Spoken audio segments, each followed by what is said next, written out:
Hi everybody.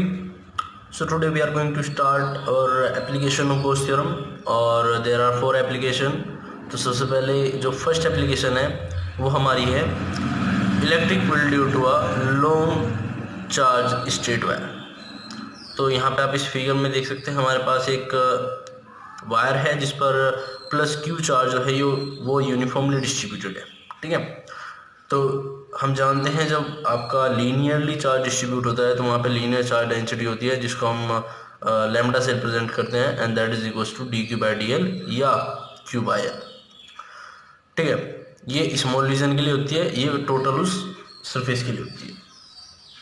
ठीक है, अब हम बात करते हैं कि हमारे पास एक वायर है जिसके ऊपर plus Q charge uniformly distribute है, तो इसके कारण इलेक्ट्रिक फील्ड कितना होगा। तो सबसे पहली चीज़ हमें एक गॉसियन सरफेस इमेजिन करनी होगी। ठीक है, गॉसियन सरफेस बेसिकली एक ऐसा सरफेस होता है जहाँ पे यदि आप एक पर्टिकुलरली डिस्टेंस लेके चलते हैं, एक पर्टिकुलरली आप अप्रोच लेके चलते हैं तो वो बिल्कुल एग्जैक्टली इक्वल रहती है। ठीक है, तो यहाँ पे इस स्ट्रेट वायर के द्वारा जो हमारा गॉसियन सरफेस होगा वो सिलेंड्रिकल होगा। ठीक है, तो सिलेंड्रिकल इमेजिन कर लिया। अब जब आपने सिलेंड्रिकल इमेजिन कर लिया है तो अब आप देखेंगे कि यहाँ पे आपके पास तीन सरफेस बन जाते हैं। एक ऊपर वाला सरफेस बन जाता है, एक नीचे वाला सरफेस बन जाता है और एक आपका ये कर्व्ड सरफेस बन जाता है। ठीक है, तो यहाँ पे हमारे पास तीनों ही सरफेस है तो तीनों को हमें इमेजिन करके चलना होगा। तो यहाँ पे सबसे पहले आप देखिए हम यहाँ पे क्या करेंगे, हम टोटल इलेक्ट्रिक फ्लक्स निकालना है। तो टोटल इलेक्ट्रिक फ्लक्स कितने तरीके से निकल सकता है, एक इस पूरे सरफेस के कारण, एक इस सरफेस के कारण और एक इस सरफेस के कारण। तो सबसे पहले हम यहाँ पे इमेजिन करते हैं एक छोटा सा एरिया, मतलब छोटा सा रीजन इमेजिन करते हैं जिसके कारण हम इलेक्ट्रिक फील्ड देख सके उस पर्टिकुलर पॉइंट पर। उसके बाद हम इंटीग्रेशन करके इस पूरे सरफेस का निकाल लेंगे। इसी तरीके से इस सरफेस पर हम एक छोटा सा पॉइंट इमेजिन करेंगे, उसी तरीके से इस सरफेस पर, और उसके बाद इन तीनों का इंटीग्रेशन यदि हम कर देंगे तो हमारे पास टोटल एरिया आ जाएगा और हमें पता चल जाएगा कि इस पूरे वायर के द्वारा इलेक्ट्रिक फील्ड कितना है। सबसे पहले आप देखिए हम क्या कर रहे हैं, इमेजिन कर लिया है और जैसे मैंने अभी हम बताया कि एक सिलेंड्रिकल गॉसियन सरफेस इमेजिन किया है जिसकी रेडियस जो है वो आर है।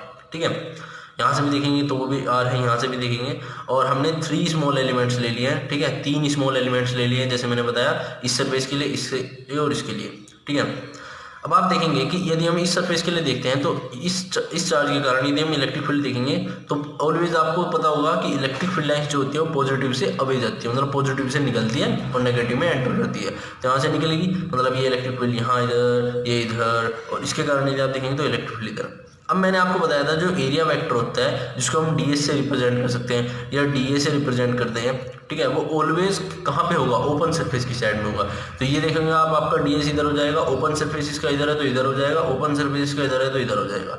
अब सिंपल सी चीज़ हमने पढ़ा था कि जो इलेक्ट्रिक फ्लक्स होता है वो E cos थीटा होता है। इसका मतलब थीटा पे भी डिपेंड करता है एंगल कितना है। तो यहाँ पे आप सिंपल से देखिए इनके बीच का एंगल कितना है, मतलब एरिया वेक्टर और इलेक्ट्रिक फील्ड के बीच का एंगल कितना है 90 डिग्री, और cos 90 मतलब 0। तो इस सरफेस से कोई भी हमारा इलेक्ट्रिक फील्ड पास नहीं होगा। यदि हम इस सरफेस से देखते हैं तो ये भी 0 हो जाएगा, इसका मतलब फ्लक्स यहाँ पे भी 0 हो गया। अब यहाँ पे देखेंगे इस वाले सरफेस पे तो ds और E दोनों ही सेम एंगल में, मतलब कि एंगल बिटवीन देम थीटा बराबर 0 हो जाएगा। अब हम जानते हैं कि जब एंगल 0 हो जाता है तो cos 0 की वैल्यू 1 होती है। ठीक है, तो जैसे मैंने अभी बताया EDS और ये हो जाएगा cos 0 डिग्री, और यहाँ पे 90 हो जाएगा, 90 हो जाएगा, और ये दोनों ही टर्म्स आपकी 0 हो जाएगी। तो आपका जो फ्लक्स है वो आपका इतना आ जाएगा। ठीक है, उसके बाद आप देखेंगे हम बाय गॉस थ्योरम के अकॉर्डिंग क्या था, गॉस थ्योरम के अकॉर्डिंग था कि जितना नेट फ्लक्स पास होगा वो इक्वल होगा 1/ε0 times to the net charge enclose in the surface.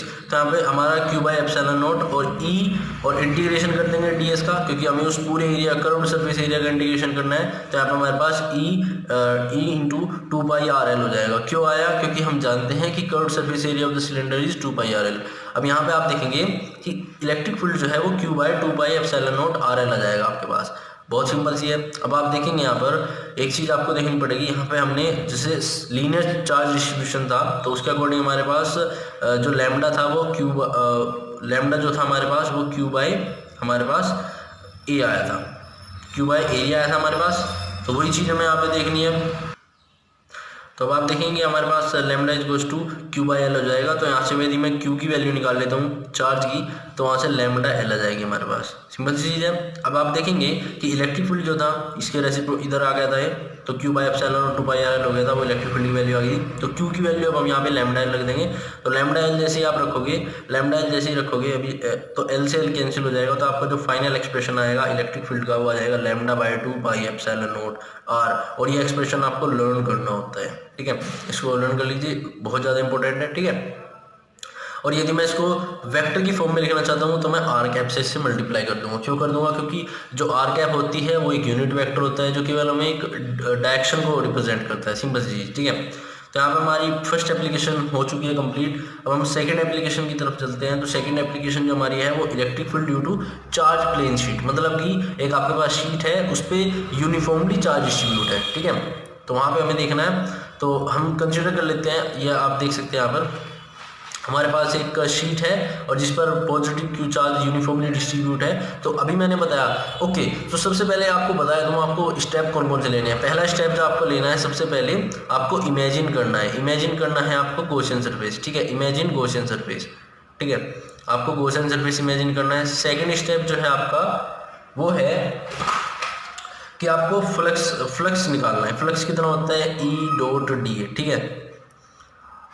उसके बाद थर्ड स्टेप जो है आपका कि आप वहाँ से गॉस थ्योरम का अकॉर्डिंग लिखें। गॉस थ्योरम का अकॉर्डिंग जानते हैं जितना चार्ज एनक्लोज है अपॉन में एप्सिलॉन नॉट, ठीक है, ये था गॉस थ्योरम की टर्म्स। और अब क्या होगा, इन दोनों को हम इक्वल रख देंगे फोर्थ स्टेप में, मतलब कि जो हमारा E.dA आएगा इंटीग्रेशन करके वो हम इक्वल रख देंगे Q/ε0 से।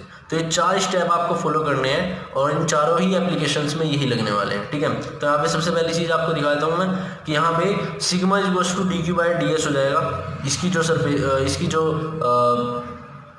चार्ज डिस्ट्रीब्यूशन डेंसिटी होगी, क्योंकि ये जो है वो है एरिया चार्ज डिस्ट्रीब्यूशन, ठीक है, एरिया चार्ज डिस्ट्रीब्यूशन हो रहा है क्योंकि यहाँ पे 2 डायमेंशन है लेंथ और ब्रेड्थ के हिसाब से, तो वहाँ पे आपकी जो होगा वो एरिया चार्ज डिस्ट्रीब्यूशन हो जाएगा। तो यहाँ पे आप देखिए, तो हमने प्लस क्यू चार्ज मान लिया हमारा जो इस पूरे सरफेस पर डिस्ट्रीब्यूट है यूनिफॉर्मली, और जिसका एरिया एस मान लेते हैं। तो यहाँ पे हमारा जो सिग्मा होगा वो हो जाएगा dQ/ds, ठीक है, सिंपल सी चीज़।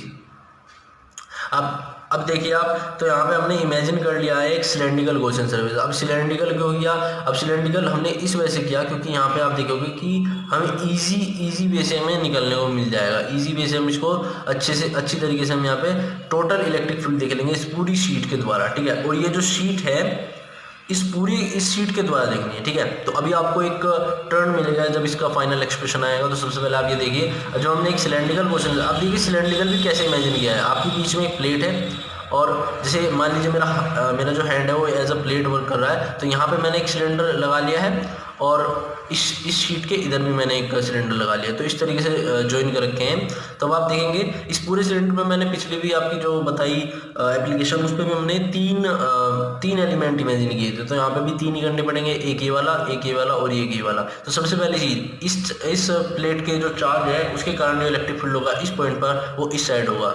इस पॉइंट पर आप देखेंगे तो वो भी इधर होगा, और यदि इस पॉइंट पर देखेंगे तो वो भी इधर होगा। तो सबसे पहली चीज़, अब यहाँ पे हम एरिया वेक्टर के बारे में डिस्कस करना है। तो एरिया वेक्टर हम सब जानते हैं कि वो ऑलवेज ओपन सरफेस पे होता है, ठीक है, ओपन साइड में होता है। जब आपकी कोई बॉडी होती है और वो बंद होती है तो ओपन साइड पे आपका एरिया वेक्टर होता है। तो ये वाला जो इसका एरिया वेक्टर होगा वो इधर होगा, इसका जो एरिया वेक्टर होगा वो इधर होगा, और जो इसका एरिया वेक्टर होगा वो इधर होगा।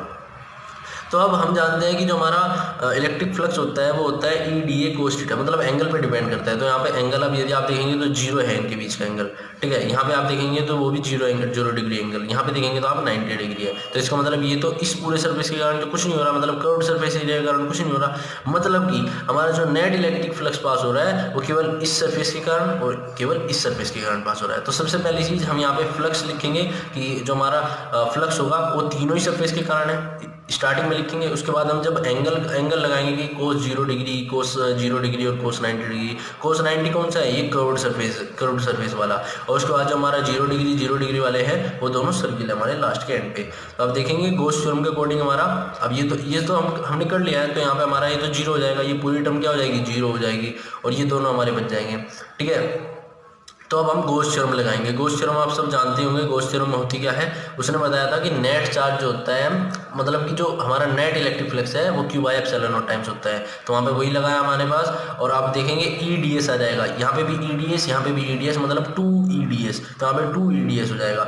और अब जब मैं इसका पूरे का इंटीग्रेशन कर दूंगा तो इंटीग्रेशन, देखो इलेक्ट्रिक फील्ड जो है वो कॉन्स्टेंट क्वांटिटी है, ठीक है, क्योंकि चार्ज यहाँ पे बदल नहीं रहे हैं, तो इसका मतलब वो सरफेस पे डिपेंड करेगी, तो सरफेस का हमें इंटीग्रेशन करना पड़ेगा, ठीक है। तो यहाँ पे Q by epsilon not as it is आ जाएगा और 2E एज इट इज, और सरफेस है, सरफेस को अब आप सोचेंगे कि सरफेस को मैंने S क्यों लिखा, सरफेस को S इस वजह से लिखा क्योंकि यहाँ पे अब मेरे अकॉर्डिंग यहाँ पे हो सकता है कि मैंने सिलेंडर इतनी उसका लिया हो, इतनी रेडियस का लिया हो, कोई मान सकता है इतनी रेडियस का, कोई मान सकता है इतनी, मतलब हर किसी की अलग अलग उसके अनुसार वो ले सकते हैं अकॉर्डिंग टू बिजनेस। तो आप देख सकते हैं यहाँ पे DS, तो इसका इंटीग्रेशन यहाँ पे S हो जाएगा, ठीक है। अब यहाँ पे जो इलेक्ट्रिक फील्ड होगा वो निकालने के लिए मेरे पास Q और यहाँ पे 2S नीचे आ जाएगा, तो 2 एप्सिलॉन नॉट S हो जाएगा। अब हम सब जानते हैं कि due to area charge distribution के कारण यहाँ पे सिग्मा आएगा, और sigma is equals to Q by क्या होता है, Q बाय A होता है, ठीक है। तो यहाँ पे आप देखेंगे यहाँ पे मैं Q की वैल्यू निकालूंगा, तो Q की वैल्यू जब मैं निकालूंगा तो हो जाएगी मेरे पास सिग्मा A। तो यहाँ पे जो Q की वैल्यू है वो मैं यहाँ पे प्लेस कर दूंगा। जब मैं Q की वैल्यू यहाँ पे प्लेस करूंगा, आप देखिए तो यहाँ पे क्या बन जाएगा मेरे पास, इलेक्ट्रिक फील्ड की वैल्यू क्या आ जाएगी, sigma A upon 2 epsilon not S, और S और A दोनों ही एक बात है, तो इससे कैंसिल आउट हो जाएगा, तो फाइनल एक्सप्रेशन हमारा इलेक्ट्रिक फील्ड का ये आएगा।